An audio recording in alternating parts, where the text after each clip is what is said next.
হারিয়ে যাই তোমারই কথার কাছে।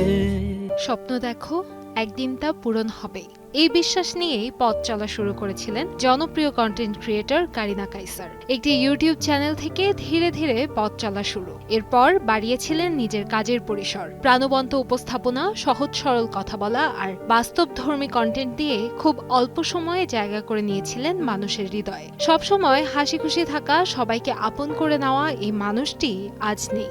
ভারতের চেন্নাইয়ের চিকিৎসাধীন অবস্থায় শনিবার মারা যান তিনি। বন্ধু ভাবে উঠছি, তুই তো friend zone.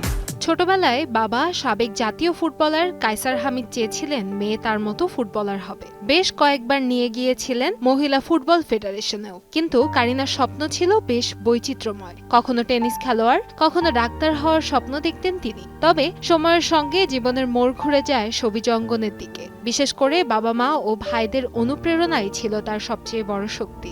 Audience that has help me to grow this far, তাদেরও একটা সার্টেন এক্সপেকটেশন কাজ করে যে আমি রেগুলারলি কন্টেন্ট দিব।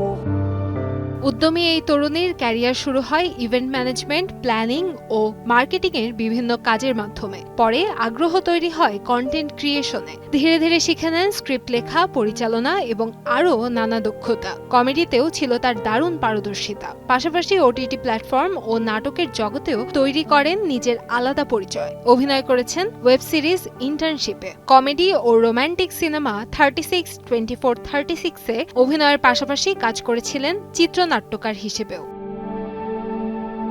বিভিন্ন সাক্ষাৎকারে কারিনা প্রায়ই বলতেন, মানুষের কটাক্ষ এবং নেতিবাচক মন্তব্য কখনোই তাকে থামাতে পারেনি। জীবনের নানা বাধা ও সংগ্রামের মধ্যেও নিজেকে শক্ত রেখেছিলেন তিনি। সহকর্মী, নির্মাতা, অভিনয়শিল্পী এবং ভক্তদের কাছ থেকে পেয়েছেন অফুরন্ত ভালোবাসা।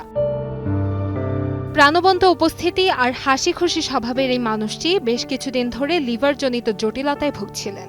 অবস্থার অবনতি হলে সোমবার রাতে এয়ার অ্যাম্বুলেন্সে তাকে চেন্নাই নেওয়া হয়। শুক্রবার দিবাগত রাত 1:30টায় গভীর রাতে সামাজিক যোগাযোগ মাধ্যমে কাইসার হামিদের একটি স্ট্যাটাস ছড়িয়ে পড়তে সবিজ অঙ্গনে নেমে আসে শোকের ছায়া। মাত্র 30 বছর বয়সে কারিনার চলে যাওয়ার খবর এখনও মেনে নিতে পারছেন না তার সহকর্মী, বন্ধু ও ভক্তরা। কান্তাময়ী স্নেহা, সময় সংবাদ, ঢাকা।